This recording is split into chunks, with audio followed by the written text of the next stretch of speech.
welcome back to Raw Sports Talk. I'm Chris. This is going to be an NHL edition, and in this NHL edition, we are talking about the NHL Board of Governors finally deciding to do something to help the struggling teams in the NHL and tweak the draft lotteries a tad bit. From reading the article, the Devils and the Edmonton Oilers are the reason why the league and the teams decided that it's a good idea to tweak the rules. The biggest change now is that the lottery will only determine the first two picks. And they said that this was influenced because the Red Wings had the worst record in the league, which was true last year, and the best odds for the first overall pick. And the Rangers, my Rangers, ended up winning the #1 overall pick. The Los Angeles Kings and the Ottawa Senators won the lottery for the first three picks. Now, the team with the worst record ended up with the fourth pick. And I hate to keep rehashing this for Red Wing fans because I am truly sorry for you guys.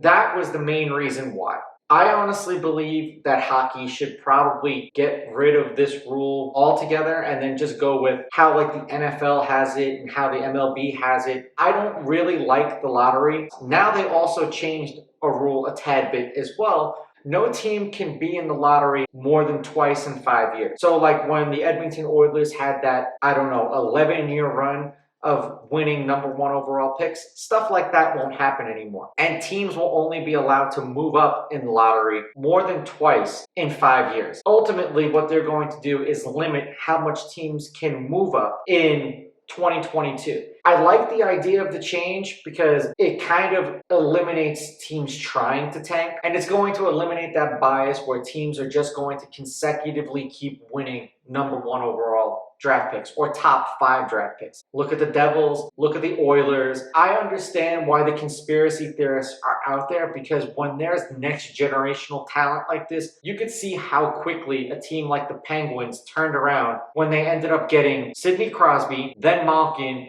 and I believe Marc-Andre Fleury was a #1 overall pick too, and all three of those guys were taken within 5 years of each other. Right there, this rule would have completely eliminated the Penguins being able to build that dynasty that they built. And then you get teams like the Edmonton Oilers, who until recently haven't been doing very well with the picks that they made, but Connor McDavid is just something else for the Edmonton Oilers. So it's exciting to see that the NHL is even considering these rule changes. There's nowhere else to go but up from here. Hopefully they, like I said, they get away from this lottery thing altogether. I'm not a very big fan of it.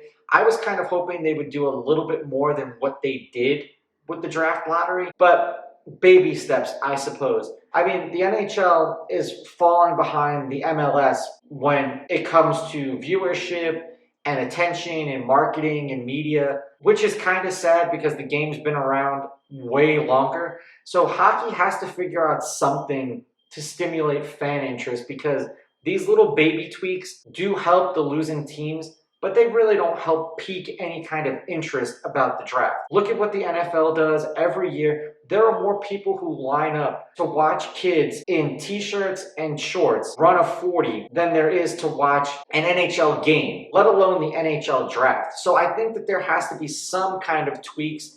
Maybe we can start seeing the combine so that we can see like what these players actually look like so you can get acquainted with them, especially when a lot of these guys are playing in Canada or overseas in Europe, and you have no idea unless you exclusively follow like the minor leagues or the European leagues. You have no idea who some of these guys even are. I'm not completely sold on what they did with the draft changes.